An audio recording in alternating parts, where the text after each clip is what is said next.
Tudo bom, gente? Tudo bem. Vamos de novo? Vamos lá de novo. Tudo bem, gente? Tudo bem. Agora sim, agora sim. Um bom dia para todos nós e que Jesus seja a nossa inspiração. Amai os vossos inimigos. A proposta desse capítulo 12 do Evangelho segundo o Espiritismo é trazer mensagens que abordem essa proposta que o Cristo tem para todos nós como proposta mais desafiadora, porque nós ainda temos muita dificuldade do auto-perdão, da autocompreensão de nossos próprios atos muitas vezes, temos dificuldades de amar o próximo, e imaginem amar os nossos inimigos. E dentro dessa proposta, dentro desse tema, a gente vai conversar um pouco sobre duelos. Quem são os nossos inimigos? A pergunta que a gente precisa ter a resposta exata, ela merece um pouco de cuidado, de atenção e de sinceridade da nossa parte, porque amar os vossos inimigos significa amar a quem exatamente? Quem são os nossos inimigos? Normalmente a gente imagina que inimigo é aquela pessoa que nos fez um mal muito grande, alguém que nos prejudicou de maneira terrível, ou algo parecido, ou alguém que ou nos fez mal, ou fez mal a alguém muito querido. Eu sempre digo, é melhor você mexer com a mãe do que mexer com o filho. Porque você não mexer com o filho, você vai arrumar um problema com a mãe. Você vai arrumar uma confusão com a mãe, que é melhor mexer com a própria mãe. Porque vira uma loba. Mexeu com o filho, vira uma loba. Quem são nossos inimigos, gente? Certa vez, determinada pessoa, com seu automóvel, parou num posto de gasolina, o posto de gasolina vazio, nenhum carro para ser atendido, você encostou seu carro na bomba de combustível líquido e os frentistas conversavam, 3, 4 conversando, e ninguém te atendia. Aí você dá uma buzinada de leve, acho que não me viram, e eles continuam conversando. Nesse ínterim chega mais um carro, o segundo carro, e os frentistas conversando. Depois chega o terceiro carro e o quarto carro, cada um para numa bomba e os frentistas resolvem parar de conversar. Aí eles vão atender o carro que chegou por último, depois o carro que chegou em terceiro, o carro que chegou em segundo. E depois vão atender ao motorista, por acaso nós, que chegamos primeiro. Qual é o nosso sentimento nesse momento? Aí a gente não se sente desprezado? Reclamar. Como é que você não está me vendo? Olha que eu sou o Marcelo, eu faço palestra no GED, eu dou passe lá no SEMA. Como é que você não me viu primeiro? Como é que você não me atende primeiro? Aí você está lá na fila do açougue e você é a terceira pessoa da fila, a primeira pessoa sai, a segunda pessoa sai, aí chega uma pessoa por fora e fala assim com você: eu vou perguntar uma coisinha aqui rapidamente. Aí, moço, tem não sei quem, não sei o quê? Aí o açougueiro fala assim: tem. A senhora quer quantos quilos? Me dá 1,5 kg. E você olha para a pessoa e pensa: ela falou que é só fazer uma pergunta. E, no entanto, ela está sendo atendida na minha frente e eu cheguei primeiro. Quem são nossos inimigos, gente? Vai ter uma festa, né, na casa de um amigo nosso. Um amigo muito querido vai dar uma festa. E nós ficamos sabendo, através de terceiros, que essa festa vai acontecer. E o amigo não nos convidou. E a gente pensa, rapaz, esse cara, eu convidei para o batizado do meu filho, eu convidei para o meu casamento, o cara vai dar uma festa agora também tem que querer, que ele não vai saber de festa nenhuma. Meia hora antes da festa toca o telefone. É o amigo. Marcelo, mil perdões, rapaz, eu estou dando uma festa aqui em casa agora, eu estava ocupado com 1000 coisas e eu não consegui me lembrar de convidar todos os meus amigos queridos, você faz parte e eu queria muito que você viesse à festa. Me convidando agora, em cima da hora. Não, mas, pô, me desculpa, mil perdões, você entende que eu estava realmente ocupado, não tinha... Tá bom, eu não sei se eu vou não. Eu vou pensar se eu vou, tá? Mas muito obrigado. Aí desliga o telefone, aí pensa assim, vou lá. Tá bom. Me chamou em cima da hora, mas eu vou lá, tudo bem. Aí você vai para a festa, você senta numa mesa junto com alguns amigos, o garçom demora a passar, nada de garçom passar, aí o garçom chega com uma bandeja, com alguns pratinhos, com meia dúzia de bolinhos, aí passa por você e bota um bolinho na mesa do lado. Aí vem outro garçom, passa por você, coloca os bolinhos na mesa do outro lado. Mais 10 minutos, vem outro garçom, passa por você, bota... Mas não é possível. Esse meu amigo não sabe nem da festa, nem duplos garçons. Será que não estão me vendo aqui? Sabe o que eu vou fazer? Eu vou me embora. Meia dúzia de bolinhos. Olha só. Por meia dúzia de bolinhos, nós nos sentimos covardemente atacados. Aonde, gente? Qual parte do nosso corpo, da nossa mente? Qual foi a parte atacada? O orgulho. O orgulho, né? O orgulho. Então, quando a gente fala em perdoar os inimigos, a gente precisa ampliar bastante esse conceito de inimizade. Por quê? Porque os duelos, eles acontecem, como foi lido na mensagem aqui do Baltazar, não foi o Baltazar? De maneira muito imperceptível muitas vezes. O nosso querido Chico Xavier, reza a lenda, ele foi certa vez confrontado com uma questão feita por uma pessoa, por um estudioso, e os estudiosos são terríveis. Os estudiosos, ou raça, esse pessoal que estuda muito, porque se acha dono da verdade, então é terrível, terrível.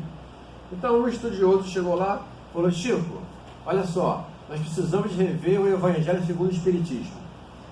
E o Chico, claro, meu amigo, é com aquela mineirice do Chico, e tenta dissolver a conversa e mudar de assunto, e o cidadão voltou. Mas Chico, lembra que eu te falei? A gente precisa rever, atualizar o Evangelho.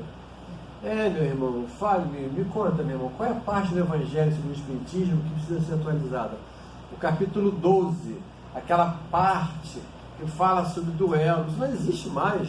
Não tem por que constar no Evangelho algo que não faz parte mais do contexto social, comportamental da sociedade. Então, não tem porquê. Aí o Chico respondeu: meu filho, hoje em dia os duelos se sofisticaram. Hoje em dia os duelos são mentais e emocionais. Então, o tema duelo é um tema atualíssimo, porque nós criamos verdadeiras guerras mentais praticamente 24 horas por dia. Todos nós.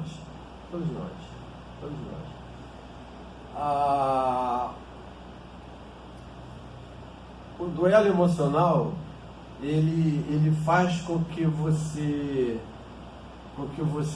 crie em você mesmo um processo quase que de doença.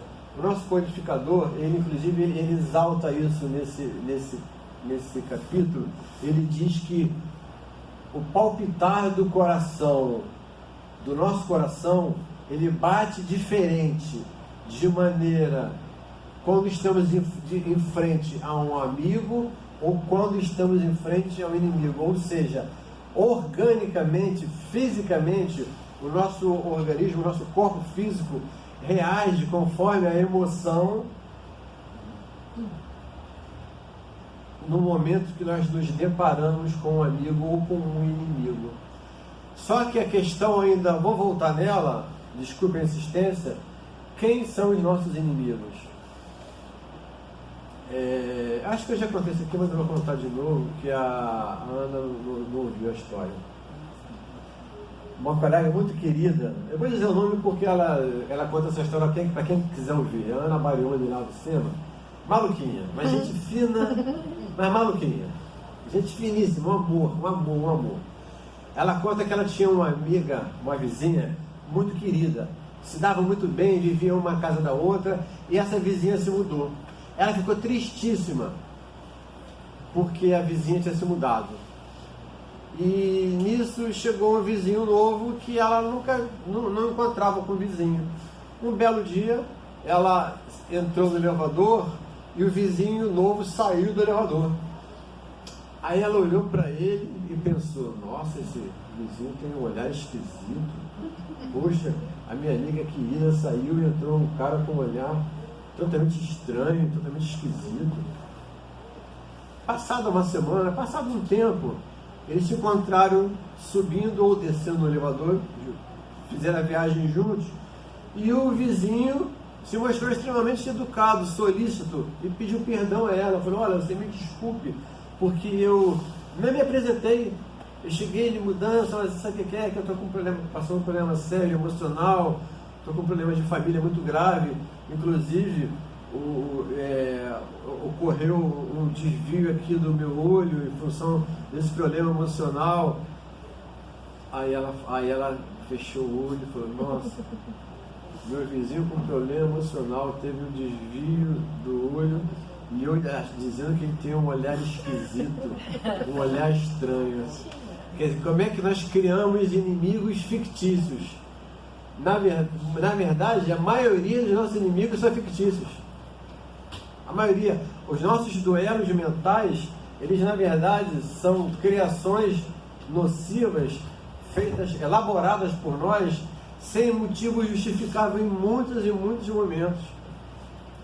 Em muitos e muitos momentos, o nosso organismo reage de maneira desequilibrada porque nós somos desequilibrados. Perdão, queridos, mas um pouco de sinceridade, pé no chão é legal a gente ter. Nós somos desequilibrados, nós somos criaturas desequilibradas ainda. A proposta máxima de amar o inimigo é uma proposta que ainda vai chegar, nós chegaremos de lá, ela vai chegar, esse momento vai chegar, essa proposta vai se concretizar. Mas por enquanto, nós ainda temos dificuldade de localizar o alto amor, o alto perdão, identificar quem é o próximo. Vocês vejam na parábola do bom samaritano, quando um doutor da lei pergunta para Jesus, afinal, quem é o próximo? Porque, na verdade, nós temos dificuldade realmente de identificar o próximo. Nós temos dificuldade de amar o próximo. Imagine o inimigo. Se nós não conseguimos nem identificar quem é o nosso próximo, o nosso clã, a gente conhece bem. Eu sei quem faz parte do meu grupo. A turma lá do GED, tudo gente boa. A turma lá de cima, tudo gente boa. Mas tem os evangélicos ali, né? O evangélico já é mais chatinho, então já não faz parte do meu clã, já não sei se é tão próximo assim, se esse é meu próximo realmente. Então nós vivemos nesse mundo de confusão, nesse mundo de valores estranhos, de valores em que nós em alguns momentos compreendemos os outros, e em outros momentos não temos a menor noção do que nos acontece, e viajamos muito com a ideia de que o próximo é somente aquele que nos faz bem, e na verdade qualquer pessoa é o nosso próximo. Então, mas Marcelo, como é que é isso de amar o inimigo? Não sei. Vai perguntar para mim? Eu não tenho a menor ideia. Isso ainda não está. O nosso processo de querer, de gostar, ele passa inicialmente, necessariamente, por todo um processo mental. Então, é conceitual. Vocês podem ver que o conceito de duelo, se nós formos regredir no tempo e no espaço, nós vamos percebendo que o duelo, ele era muito comum e era legalizado, era um ato legal, juridicamente permitido que ocorresse o duelo. Hoje em dia já não é mais. Embora eu falei assim, Marcelo, você não vai falar isso, mas eu não aguento, eu vou ter que falar. Eu não aguento. Eu falei, Marcelo, você não vai puxar esse assunto porque não tem nada a ver, mas eu não me aguento, ter que falar. Embora hoje em dia existe um grande número de pessoas que querem voltar com a liberação do armamento, ou seja, eu vou fazer justiça com minhas próprias mãos, eu não preciso de justiça, a justiça dos homens, mesmo que falha, porque eu vou ter minha própria arma e qualquer problema eu resolvo olho por olho, dente por dente. Gente, isso é medieval. Isso é contraproducente. Se nós evoluirmos a um ponto em que existe mais justiça, falha, ok, mas é mais justiça. E nós queremos criar a nossa justiça própria. Quer dizer, então eu acho que o atendente lá do posto ou o garçom da festa, eles merecem levar um tiro porque eu estou armado, porque eles não me atenderam decentemente. Porque eu vou ser o juiz. E eu tenho conhecimento, eu tenho equilíbrio suficiente, eu vou ter a natureza benevolente, eu vou ter olhos de ver a coisa com calma. Então, é extremamente perigosa essa pretensão de alguns grupos de que bandido bom é bandido morto. Hoje, o conflito, o duelo físico ainda não acabou. Lógico que de maneira diferenciada. Hoje em dia, eu soube de um caso em que, isso foi, acho que ano passado ou retrasado, em Porto Alegre, em função de excesso de presos nas delegacias e presídios de Porto Alegre, estavam deixando os detentos algemados dentro de um carro, dentro de uma van. No sol, na chuva, quase sem comer, você fica sem posição de se mexer. Isso nos traz uma dureza do coração. Mas quem é? Não, é um contraventor. O contraventor também é o nosso irmão. Mas é um assassino, Marcelo. Sim, mas também é nosso irmão. É um estuprador. Sim, mas também é nosso próximo. É quem devemos amar. A quem devemos amar. Então, nada justifica que eu imponha uma lei do bang-bang, a lei da bala, ou seja, eu vou usar do meu artifício de ter uma arma em casa, porque mudaram a lei, porque agora eu posso também ter porte de arma, então eu vou atirar em quem eu achar que merece. Gente, isso é barbárie, isso não existe. Numa sociedade dita civilizada, não tem cabimento esse tipo de comportamento, esse tipo de visão. Mas Marcelo, quem vai me defender? Já dizia o nosso querido Chico Xavier. Eu gosto muito do Chico, porque é referência para nós. Ele dizia: eu prefiro morrer a matar. Sabe por quê? Porque se a gente morrer, sabe o que vai acontecer? Nada. A gente vai ficar sem corpo. Mas depois a gente encarna novamente. Não acontece nada. Não acontece nada. A gente desencarna e depois encarna novamente. E a violência não justifica a violência pela violência. Essa questão do duelo, nesse capítulo do Evangelho segundo o Espiritismo, está muito associado aos itens anteriores, que foi o ódio e a vingança. Então está tudo lá dentro do amai os vossos inimigos. Vingança, instrução dos espíritos, vingança, o ódio e o duelo. Um outro caso interessante para a gente refletir como é que o duelo físico ainda existe, mesmo que seja em nome da vingança, também existe ainda. Quer dizer, não é um assunto como aquele amigo que começou com o Chico Xavier, estava dizendo que era uma coisa ultrapassada. Não, mesmo o duelo físico, social, ainda ocorre. Aí tem a história de que um senhor que frequentava uma padaria durante muitos anos, muito amigo do padeiro, e um dia foi com a sua filha para a padaria e o padeiro fez uma piada, um elogio ou um gracejo, seja lá o que for, que pela interpretação do pai não cabia aquele tipo de comentário ao padeiro sobre a filha dele. Então ele foi em casa, pegou uma arma, voltou na padaria e atirou no padeiro, mas o padeiro não desencarnou. O padeiro foi atendido e se recuperou, e em dado momento ele fez o que se chama de tocaia, né?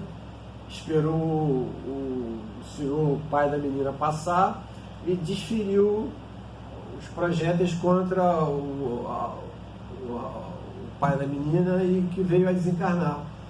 Então vocês vejam que às vezes por questões bobas nós ainda cometemos a vingança através do ódio. E vamos aos duelos.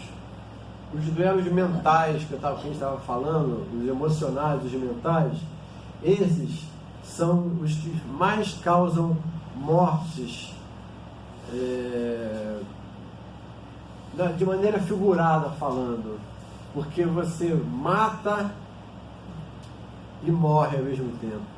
Porque os duelos mentais, através deles, você comete crimes, você condena, você às vezes julga, e pior,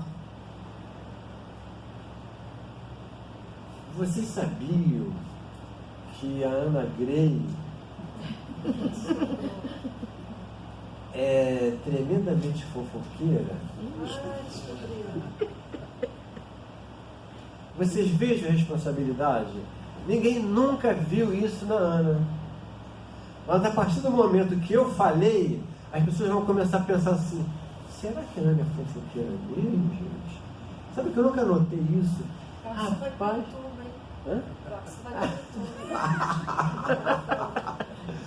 Não, gente, é um anjinho, cara, é um anjinho, isso é um anjinho que caiu do céu. Então vocês percebam que a nossa responsabilidade, quando a gente fala mal de alguém para outra pessoa, e muitas vezes não corresponde à realidade, aí a pessoa fala assim: poxa, eu nunca notei isso. Vi que outro dia eu vi ela cochichando no ouvido da pessoa. Aí o outro começa a observar e a criar mentalmente também processos de culpa, de julgamento de culpa, e você fica sem saber. E aí? Olha a responsabilidade nossa, gente. Olha quando a gente fala mal de alguém para outro, olha a responsabilidade. Nós não temos base para falar mal dos outros, nós não conhecemos todas as questões, nós não conhecemos, não calçamos o sapato do outro, não caminhamos o trajeto do outro. Então por que nós julgamos, condenamos, incitamos outras pessoas a também pensarem do mesmo modo? Olha, fulano não vale nada, olha, fulano fez isso, fulano fez aquilo. E às vezes é uma interpretação pessoal, foi como eu vi o fato, e na verdade o fato não foi nada disso. Então, o duelo mental ele pode ser dirigido a uma pessoa, a uma individualidade, pode ser dirigido a um grupo social. Eu posso criar duelos mentais contra políticos, eu posso criar duelos mentais contra instituições, enfim, eu posso criar duelos mentais durante todo o meu dia. 24 horas do meu dia eu estou criando duelos mentais, eu estou brigando. Sabe o que é legal? Que nós somos tão maluquinhos, que às vezes acontece o seguinte: eu vou discutir hoje eu vou ter uma DR com a minha esposa. Hoje eu pego ela de jeito, vai ter como se o homem gostasse de DR, né? Discutir a relação, o homem adora isso. Bom, que discutir relação? Está tudo bem, deixa eu falar. O homem adora discutir relação. Então eu vou inverter. Então a mulher fala assim, ó, hoje eu pego esse pilantra e vou conversar com ele sério. Falar com esse cara sério. Aí o que eu vou falar? Porque você tem que já ir preparado para o diálogo, né? Como eu conheço, quando eu começar a falar isso, ele vai falar aquilo. Aí quando ele vai falar aquilo, o que eu vou fazer? Eu vou falar isso. Aí ele vai responder aquilo. Aí, vocês vejam como é que nós somos maluquinhos? Nós criamos discussões mentais que talvez nem aconteçam. Talvez na hora da DR, chega lá o marido, quero conversar contigo, sabe aquilo que aconteceu ontem? Eu estava errado mesmo, você me desculpa. Ou chega a esposa, olha, aquilo que eu fiz hoje de manhã, eu estava equivocado, você me desculpa. Pronto. Acabou tudo. Acabou. E nós ficamos elaborando mentalmente discursos, questionamentos, argumentações pesadas, e coisas que não acontecem. Né? O espírito André Luiz, ele diz no livro Nos Domínios da Mediunidade que pensamento é massa plástica. Pensamento é massa plástica. Então, também nesse livro, ele diz que ele nos relata que existe um equipamento que você pode analisar o estado emocional da pessoa, o estado vibracional do ser. Então, eu emito uma massa plástica. Só um parênteses rapidamente, gente, olha só. Existe uma certa confusão entre nós, espíritas, que dizemos que pensamento é matéria. Vamos só entender bem isso, tá? Na verdade, o ato de pensar, o ato cognitivo de pensar, é um procedimento do espírito. Quem pensa é o espírito. O que é criado depois que o espírito pensa é que se torna essa matéria plástica, elástica e tudo mais. Mas não que o ato de pensar seja um ato material, não é. O ato de pensar é uma coisa e a criação do pensamento, do ato de pensar, é que se torna matéria. Então, eu estou lá com as minhas criações mentais, as minhas viagens, e os espíritos chegam, eles me olham. Sabe quando você está trocando de roupa dentro de casa, no cômodo, aí entra alguém rapidamente pelo cômodo e pega você trocando de roupa, você não fica constrangido? Você fica, peraí. Ou então você está acabando de trocar de roupa, aí chega uma visita, abre a porta e pega você no flagrante trocando de roupa, você, peraí. Se nós percebêssemos o Dr. Bezerra de Menezes ao nosso lado, na hora que nós estivermos emitindo essa matéria plástica que nos é comum, sabe o que a gente vai fazer? Peraí, deixa eu trocar aqui essa matéria plástica por algo melhor. Nós iríamos morrer de vergonha.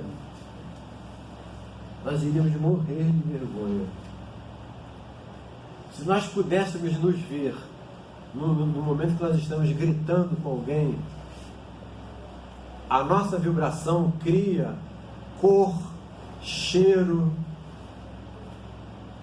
estado emocional, criam tantos problemas que a gente não consegue perceber isso. Mas se nós pudéssemos nos ver nesse momento, nós sentiríamos vergonha de nós mesmos. Porque esses duelos, eles fazem muito mais mal a nós mesmos do que ao outro. Porque muitas vezes o outro nem está na vibração, nem está na sintonia. Por exemplo, quando eu falei aqui que a nossa Ana Grey aqui, querida, é fofoqueira, como ela não é mesmo, está em outra sintonia, é um espírito elevadíssimo, está indo para o YouTube, né? Então, é um espírito elevadíssimo, ela não entra na sintonia. Então, cabe ao espírita, principalmente ao espírita, ao cristão, buscar a paz, seja em que situação for, porque nós não gostamos de sermos movimentos articuladores do ódio, da contenda, da desavença. E o que nós podemos fazer é exatamente o contrário. Agora, cabe uma pergunta interessante, gente. Eu não dar corda, eu responder com silêncio a um desafio mental,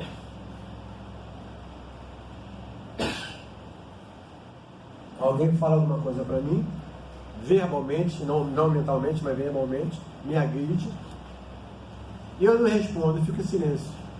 A minha resposta é o silêncio. O que eu sou? O que eu sou? Eu sou alguém espiritualizado ou eu sou um bobo?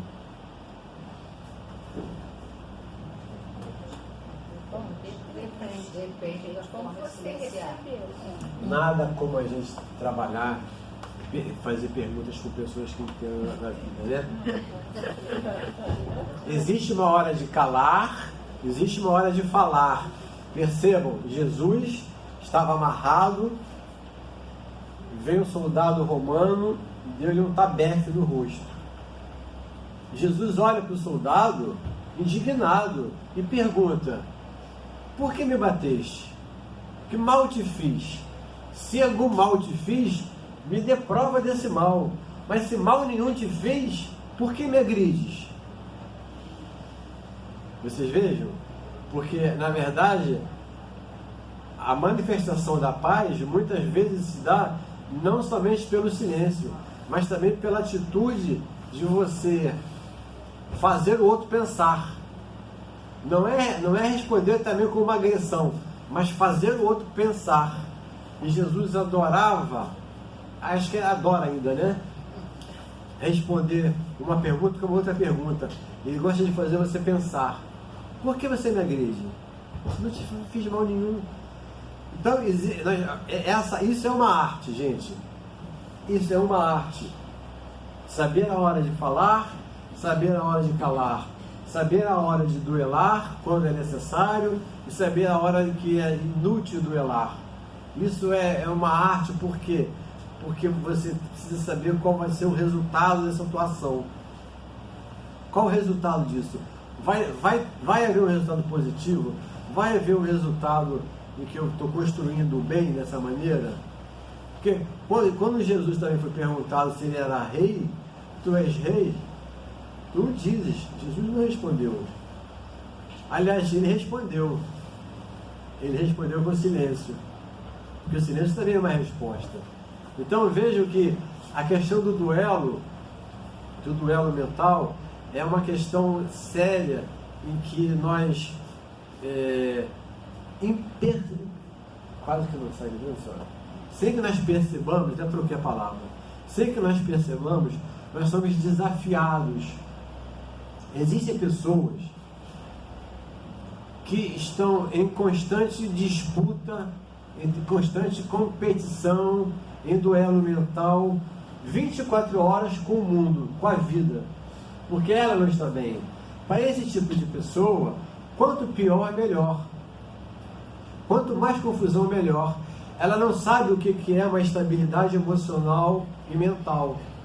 Para ela, a estabilidade do mundo já atende, ou seja, Eu tenho o que eu quero, eu tenho o que eu preciso, eu tenho as coisas materiais que eu preciso. Só que, emocionalmente, é uma pessoa afetada, abalada. Então, ela não consegue entender que não é necessário que a gente se comporte dessa maneira. Isso faz com que, para essa pessoa, quanto pior, quanto mais desavença, quanto mais problema, mais discussão, melhor ela se sente. Porque ela desconhece o que é calma. Ela desconhece o que é você ter dentro de você um equilíbrio que faz com que você, ao invés de você perder seu tempo duelando mentalmente com alguém, é você passar esse mesmo tempo buscando a espiritualidade superior, buscando a espiritualidade de maneira calma, através da prece, através do culto do Evangelho no lar, através do trabalho no bem, através de uma leitura edificante. Então, o mesmo tempo, veja bem, o mesmo tempo que nós perdemos e passamos despendendo toda a nossa energia com duelos emocionais e mentais, nós poderíamos dedicar esse mesmo tempo a algo mais útil, algo mais importante, algo mais sério, porque Jesus falou isso pra gente: buscai primeiro o quê? O reino de Deus, que o resto vos será concedido. Então, por que perder tempo com duelos mentais? Por que perder tempo com discussões em que a minha mente vai fazer com que o meu corpo passe por um processo de alteração? Eu gosto de dar um exemplo bem tipo evangelização mesmo. Vamos imaginar que as nossas células são seres vivos. Isso não é imaginação, isso é fato. Nossas células são seres vivos, princípios inteligentes. Então, a nossa célula tem dois tipos de boca. Algumas células têm a boca triangular e outras têm a boca redondinha. Quando eu tenho pensamentos muito ruins, pensamentos muito negativos, pensamentos agressivos, pensamentos assassinos, eu estou alimentando todas as minhas células com boca triangular de toda essa substância que eu estou emitindo. Quando ao contrário, eu tenho pensamentos, bons pensamentos, equilibrados, coisa rara, né? Em que eu possa me sentir bem, e que eu possa emitir para qualquer outra pessoa um bom pensamento, eu estou emitindo substâncias que vão alimentar minhas células com as boquinhas redondas. As células precisam de alimento. Elas necessitam de alimento. Se eu tão somente produzo substâncias nocivas, o que vai acontecer com as minhas células que têm a boquinha redonda? Aquelas que consomem as coisas boas, as substâncias equilibradas. Ou elas vão morrer, ou elas vão ser obrigadas a transformar as suas boquinhas em triângulos, para que possam se alimentar. Então o meu organismo todo está formado por células que se alimentam do meu pensamento negativo e destrutivo e autodestrutivo, e isso vai fazer o quê? Que o meu corpo, o meu organismo reaja de que maneira? Desequilibrada. E se eu, ao contrário, eu consigo usar o chamado pensamento apagador. Às vezes, eu não sei vocês, né? Mas lá em casa tem muita confusão. Não sei a turma aqui da Barra, mas lá em Vargem Grande a confusão é grande pra caramba. A turma da Barra é mais tranquila, eu acho. Mas lá em Vargem Grande... Isso é chuva? Não. eu não consigo, muitas vezes, eu estou pensando na vida e daqui a pouco eu estou pensando em coisas que me aconteceram há muitos anos atrás, coisas antigas, de anos, coisas de anos atrás que me ocorreram e coisas negativas. Quando eu percebo, eu já passei 5, 10, 15 minutos me lembrando de coisas que aconteceram há 10, 15, 20 anos atrás. Aí eu paro e penso, Marcelo, o que você está fazendo? Você está alimentando as suas células com boquinhas triangulares. E você está deixando de dar alimento para as suas células com boquinhas redondas. Então, a Joana de Ângeles diz, nós precisamos examinar com muita atenção a origem dos nossos pensamentos. A origem, a sede dos nossos pensamentos. Qual é o amálgama, qual é a forma, qual é a origem do pensamento que está fazendo com que eu tenha determinado tipo de qualidade de pensamento. E eu só vou ter essa certeza se eu tiver o quê? Atenção em mim mesmo. Sem atenção em mim mesmo eu não consigo ter essa resposta. E eu só vou conseguir alterar esse meu comportamento através da atenção. É uma ação cognitiva, ou seja, pensamento, memória, inteligência, tudo que ajuda na nossa concepção em termos de razão, faz com que eu aplique a razão para, treinando a razão, eu possa treinar meu sentimento. E assim, ocupando meu tempo cada vez mais com preces, com culto do Evangelho do Lar, com leituras edificantes, com conversas edificantes. No livro Os Mensageiros, capítulo 6, tem uma questão muito interessante. Havia uma reunião de trabalhadores desencarnados e quando acabou a reunião, eles ficaram em grupos conversando sobre o que foi dito pelo mentor. O mentor fez lá uma palestra e foi todo mundo conversando sobre o que foi dito. E aí André Luiz, conversando com o mentor, ele diz, o nosso mentor-chefe, ele considera conversa edificante como trabalho. Vejam, conversa edificante, não é Big Brother, tá, gente? Conversa edificante é considerado trabalho. Então, nós podemos e devemos buscar esses momentos para que a gente possa lutar contra as nossas tendências viciosas que nós carregamos há séculos, de mantermos duelos mentais contra A, B, C ou D e que nos fazem muito mal. O duelo é um assunto atual, é um assunto que precisa ser analisado e pensado, estudado por nós, para que a gente consiga dar um passo à frente diferenciado do que normalmente nós fazemos. Sair da mesmice, sair daquela nossa trilha emocional de fazer as coisas sempre tudo igualzinho. Não, mas eu faço isso porque na minha encarnação anterior eu fazia isso, e anterior também fazia isso, né? E assim vai. Então está na hora de nós pegarmos rumos novos. E esta nossa encarnação provavelmente é a primeira encarnação que nós estamos realmente buscando rumos novos, que estamos procurando Jesus e vamos tentar fugir desses duelos mentais. Queridos, muita paz a todos, beijos em todos e sem duelos mentais.